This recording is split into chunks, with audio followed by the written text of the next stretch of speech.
Welcome back, fellow cardboarders. It's high time I did this video. My last couple of days were kind of full. I'm at the end of my studies to become a teacher, and I only had 2 exams missing. And as of Thursday, I passed one of these 2 exams, and I only have 1 now missing of those 2. And the last one will be beginning of June. So now I'm back making videos, editing. We had this wonderful community vote about which deck I should build next, and the living equipment Dalakos deck won, the Crafter of Wonders, which I'm going to show off today. To let you know what I put in, let me know by the end of the video if you would change anything, what you would put in, anything I forgot, any interactions, any nice combinations, synergies I forgot. Do let me know. I did play this a couple of times and it performed quite well, and even after a board wipe the deck still performed, so I found this really nice. So without further ado, let's hit the intro and dig into this deck.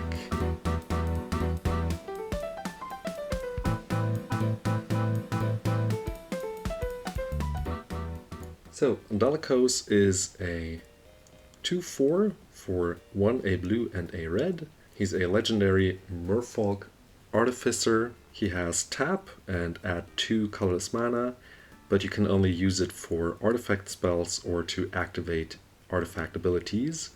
And his second effect, which I based this deck on, proclaims every equipped creature has flying and haste, meaning that if you put Lightning Greaves on this guy, you play him, put Lightning Greaves on him, and he has just haste and he gives you 2 mana right off the bat. So that is very interesting, and the idea for this guy was to use as many living weapons and 4 Mirrodin cards as possible. So let's just start with this pile. The translations will be on screen for these, and see what I put in. We got this equipment here. I sorted them, I think, by mana costs, mana value. This one is just a 1/1 for 1, and it has equip 2. When living weapons come into play, they bring into play a 0/0 germ token with them equipped. So this one becomes a 1/1 germ. If you unequip him, he just dies since he's a 0/0. So keep that in mind. If the board is wiped, they all die, obviously, and the equipments stick around. Let's look at the next one here. This one is a nice one. It gives lifelink and also vigilance and +1/+1, but it has equip 5. Nonetheless, very useful. And with this and a whole bunch of other equipment, I actually got, I think, in one game to over 100 life points. So this one is quite a nice equipment. This one allows you to throw and sacrifice the equipped creature onto any target to deal 1 damage. Just like that, nothing to pay more than that. Quite interesting, it costs 2 and 2 to equip. Also a living weapon, another living weapon. This one just straight up gives +2/+2 and equip 4, and it comes into play for 3 mana. This one is one of the key equipments I've noticed. This one gives +1/+1 to the equipped creature equal to the amount of artifacts and enchantments that you control, and it only has equip 2. So this one can get quite brutal down the line. You can even win with commander damage if you have some evasion, which we do, or you give it to the lifelink creature here and get a whole bunch of life points. So this one you kind of want to protect if you can. Skin Wing gives you +2/+2 and flying. As long as Dalakos is on the battlefield, you get flying nonetheless. But if he's not around, useful equipment, I guess, and it costs equip 6. For 5 mana, we have +2/+4 and reach, and it costs equip 4. Batterskull. Man, I missed this equipment. Haven't played it in a while. It's just 5 mana, way too expensive to play in Commander these days, I've noticed. And it costs equip 5. It can return itself to your hand, and then you can play it again for 5 to get a germ token back, equipped with it. Gives also +4/+4, vigilance and lifelink. But yeah, it just had to be in this deck, and I enjoy playing it. Since it gives lifelink, it's great. The Necro Pouncer. This one gives +3/+1 and haste. Dalakos also gives haste, so this one is not as important, but it only has equip 2, so that's nice. The Caldera Complete obviously also had to be in here. Indestructible, and it just gives all the Caldera effects to the equipped creature. It is also a living weapon, so it comes into play with a 0/0 germ token here, which is a 5/5 then, with First Strike, Trample, Indestructible, Haste, and it exiles a creature that it has dealt damage to, and it has equip 7. Now onto the 4 Mirrodin cards. These bring into play when you play them a Rebel 2/2 token equipped with it. So this one gives +1/-1 and has equip 1. So this brings into play a 3/1 equipped Rebel. On to the next one, the Hex Gold. This one gives First Strike and Trample. So the equipped creature with Dalakos out has quite a lot of keywords then. And it has equip for 2 and a red. This one I haven't used much yet, so for me it's just a 4 Mirrodin equipment, since it only allows you to copy your own creatures when it equips. And I haven't found very useful targets in my deck, since most of my creatures are germs and rebels, and my commander, and since he's legendary, one of them would just die. So this one is just a 2 mana equipment. Or just a 4 Mirrodin equipment. This one adds +2/+0 to the equipped creature, so a 4/2 Rebel token, with haste and flying for Dalakos. Very nice. We have the Dragonwind Glider, which is a 2/2, since it gives flying haste as well, like the Dalakos, so it's not the most important equipment. We also have a Reconfigure Reality Chip, which I found very useful. You can use it as a 0/4 if you just want to block, then it doesn't have flying or haste. But if you reconfigure it onto a creature, this one does give flying and haste, and you can play the top card of your library and cast spells.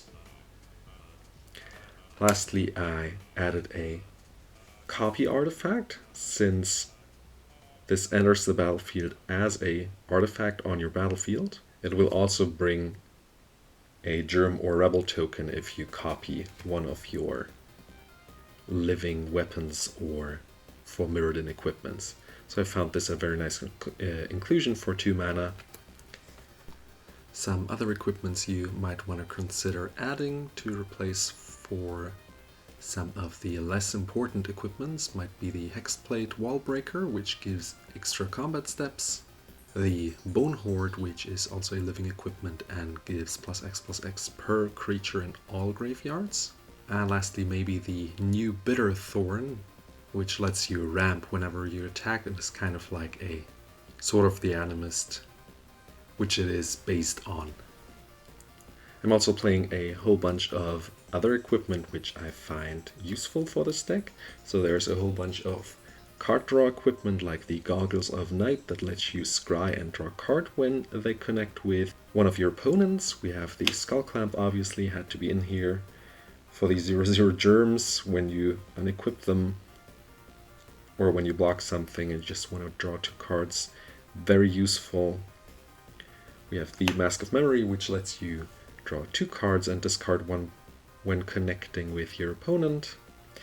We have the Double Strike equipment here, which enters the battlefield with a copy of itself. So for 4 mana you get 2 equipments, and it gives Double Strike as long as the equipped creature has 2 or more equipments on it. And since it only equips for 1, this is just very useful in my eyes. And can draw you a whole bunch of cards more if you want, or give you a whole bunch of more sword effects. So I had put in 2 swords. I think there are better swords which I could include in this deck, which I didn't own yet. So the black and green one would be probably one of the most useful, since it just ramps you a whole bunch of mana. But I had this one, so the black and red one destroys a planeswalker and up to 1 artifact. Found this very useful. have the Light Enchanter, which I also think can be replaced by any other sword that is better, since we don't have that many creatures which we're gonna put back into our hands, and the life gain aspect is nice, I guess, but nothing very important here. We have the Warhammer here, which gives +3/+0 and trample and lifelink. Just had to include it in my eyes, very useful, still a good card. The sword allows you to ramp whenever your creature attacks for basic land and gives +1/+1. Every non-green deck should include this in my eyes. The Lightning Greaves is a great way to give a creature haste and flying very fast, and allows you to use your Dalakos very quickly when you play him to tap him for mana, or just to protect your important creatures, but keep in mind that Shroud forbids you from equipping more equipments onto your creature, so you have to unequip it to put it onto another creature to equip the first creature again and then put the shoes on, so keep that in mind. The Rope allows you to draw a whole bunch of cards equal to the amount of damage you did to a player. Sadly, I have to use the Equip 4 quite often, since the Rebel and the Germ and Dalakos are not Shamans, Warlocks, or Wizards, and I don't think I have that many of that type in the deck, if at all. So yeah, but I just found this rope quite useful. We have some boots, which give you Ward 4 and flying to the equipped creature, only equip 1, very nice. And Ward 4 is almost like hexproof. Who wants to pay 4 more mana to remove one of your creatures? So, very nice alternative to Lightning Greaves or Swiftfoot boots. And we have the Leather Armor, which similarly to the Lightning Greaves equips for 0. So it gives your equipped creature flying and haste with Dalakos on the battlefield. Now let's look at some more card draw. We put in Thoughtcast here, since this one just allows you to straight up draw 2 cards for 1 blue, since most of the time you will have your 4 artifacts on the battlefield. As you already see, we also play artifact lands, so getting to 4 artifacts is not hard, and I just find it very nice. We are playing the Blue Curse, which will enchant one of our opponents to let us draw cards and animate our opponents to also hit them, so we all draw cards. Coastal Piracy, I just find a great card in any aggro deck that plays blue. Whenever you connect with your opponent, you draw a card. Very nice. I also drew a whole bunch of cards with this deck. The flying aspect of this is not to be underestimated, and with Coastal Piracy I often just draw 7 or more cards, since I have so many equipped creatures out, which almost no one can block. And it's not the amount of damage that I do, but the amount of creatures that attack and connect. Put in Wheel of Fortune, since it is a red deck and sometimes my hand will get empty and I just want a hard reset maybe. So in most of my red decks I play this one, and a budget version of the wheel is the Awakening, which just gives me kind of a fresh hand if I want to discard some stuff that I don't need. I actually don't discard it, I put it on the bottom, and sometimes I also play it as a land tapped if I really need to. So with the equipments I should be at around 10 card draw cards, which I also always try to reach with any deck. I also try to have around 10 removals and 10 ramp spells, just as a rule of thumb, depending what my deck wants to do. If I really want to draw a whole bunch of cards, I put in more card draw cards. If I want to remove a lot, obviously I put in more removal. The same applies to ramp, you get the idea. But if the deck is just a general deck that doesn't want to do any of this stuff as a focus, this is my rule of thumb how I get to building decks. Now, our around 10 removal spells, I think it's 11. We have the Vandal Blast here to remove all our opponent's artifacts. This one I find quite underplayed. I always foretell this, and for 1 blue I can permanently remove a commander and turn it into, I guess, maybe a Llanowar elf or whatever you name it. Or turn their crater hoof that just entered and let it enter as a, for example, Llanowar elf or whatever. So this one is such a versatile spell. You can also use it in token decks and choose the most evil creature on the board and let all the tokens come into play as this creature. So give this one a try and let me know what you think of this, or if you already play it. I'll also put on screen what percentage of all decks that could play it play this card, but I just bet it's too low. This one I just find a friendly counterspell which gives some mana back to your opponent, makes it not as mean when you counter something, and it's also a counter for just 1 blue, as long as it's not a creature. Got some destruction spells, which gives some ape to your opponent. Got some exile spell, which gives a bird to your opponent, and another foretell card. This one destroys any permanent card. I just find it a very nice addition to Chaos Warp. Both are very playable and should be added to any red deck that does not have access to removal to any permanent cards. We have Blasphemous Act as our first board wipe. If the board gets too much out of hand for our opponents, we just have to remove it and pull the trigger and also kill our equipped creatures if we want to destroy a whole bunch of opponent's creatures, even exile them actually, and give them some boars. This is a great way to do that. And the Delayed Fire Blast, we already had a community vote on this one, and most of you agree that this is a great card, and I do too. That's why I have it in here. It's our 3rd foretell card in our deck, and being able to deal 5 damage to all our opponent's creatures and opponents at instant speed for 6 mana is just very undervalued in my eyes. And for our MDFC blue card, we play the Disruption here, which I will most of the time play for the land side tapped rather than using it as a counter spell. But maybe in 10% of the cases I will use it for that. Let's head into our ramp. We have a Mox Opal. Since we're playing a whole bunch of artifacts, had to include it. We are playing this Torque here, which gives us colorless mana, but also is able to turn cards into artifacts, which, for example, also allows us to copy some non-artifact if we turn it into an artifact. And it has some more uses in this deck, but this is just one of them. So keep in mind that this card does that. For example, this one and Vandal Blast allows us to destroy a non-artifact card more if we really want to get rid of something. We are playing a Soul Ring since they got so cheap and I have a whole bunch lying around.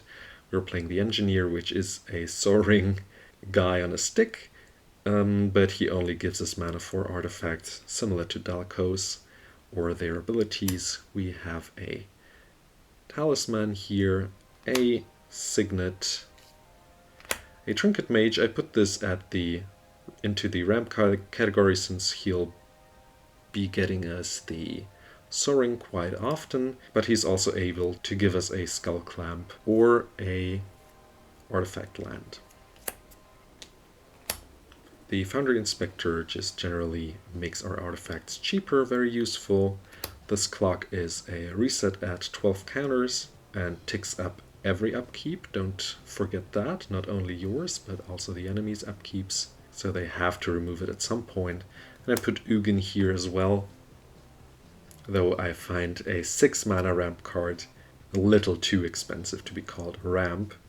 But then again, he reduces all my artifacts by 2 and also gives me some more removal options and some creature I can put some equipment onto.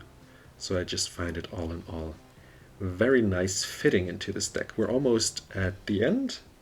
Hope you enjoyed this deck so far. Let's hit into our miscellaneous category, we have the Shimmer Myrrh here, which allows us to play our equipments, which are living equipments, at instant speed, surprising our opponents with flying blockers.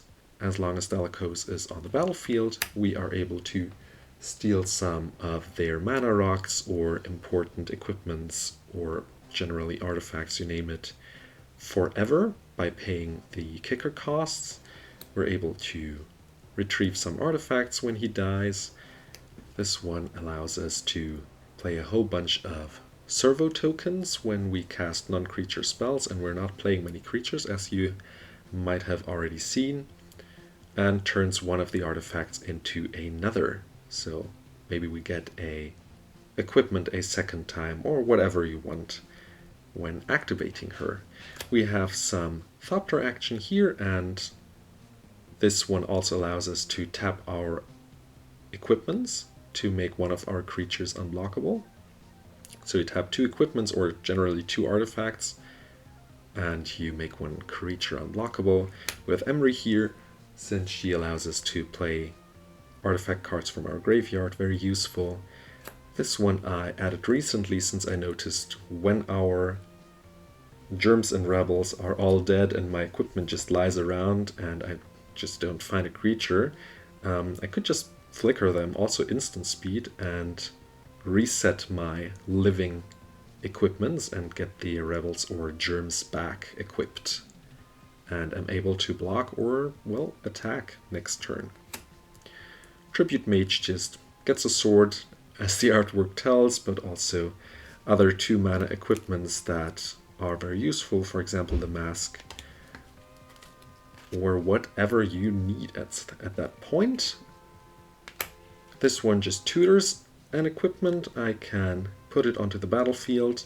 I have to sacrifice an artifact, not a high cost, and if it is a cheaper artifact than I sacrificed, I can even scry 2. So I found this very nice to include as a budget variant for a tutor. We have the Toll Collector here, who is a beast in this deck, being able to just stick all the equipments for 0 as sorcery speed onto him is just very brutal, and he surprises a lot, and having him flying and hasty and with all the equipments is just brutal.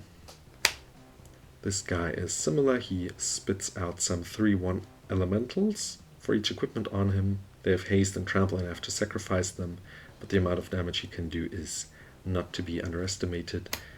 And lastly, before we hit into the lands, we have this card here, which actually takes control over an equipment of our opponents and creates a germ, and I found it very cute and fitting to put this into the deck, and I just couldn't pass on it. So we actually have, I think, 29 equipments here, and this is kind of our 30th equipment if you want. Now lastly, let's look at our land base. I hope you enjoyed this video so far.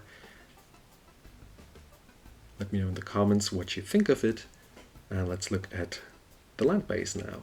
We have the artifact lands here, 1 for blue, 1 for red. We have the flip land here, which allows us to play either blue or red. We put in a reflecting pool, since even if our opponents are not playing our colors, the colorless doesn't really bother us. So this one I count towards dual land, probably a command tower, a Scalding Tarn, which will fetch us a Steam Vents. We're also playing the dual land artifact land here, which is indestructible and very nice. Got the training center here, City of Brass, the Sulphur Falls, and a Scry Temple. We are also playing the colorless artifact land, some Ash Barrens, some Rogue's Passage to make our creatures unblockable if they're really big. Put in some Buried Ruins to be able to retrieve some of our artifacts which we lost. I put in the Mycosynth Gardens, which we bought in a more recent video. Being able to sacrifice it for X and copy any artifact on our board is just very useful, and this card should be played in every artifact deck in my eyes, since there will always be a useful target. And even if not, it gives you a colorless mana, or even colored mana if you want to put in one more mana. We are playing 9 islands and 6 mountains, and I just found this artwork very beautiful and fitting for the deck. But now I do want to hear from you guys. Did you ever build a Dalakos deck? What did you think of my deck list, which is in the description? Any ideas or modifications you would do for this? Let me know in the comments. Let's have a nice conversation. Thanks for voting, everyone. Stay positive, and I'll see you guys in the next one. Bye-bye.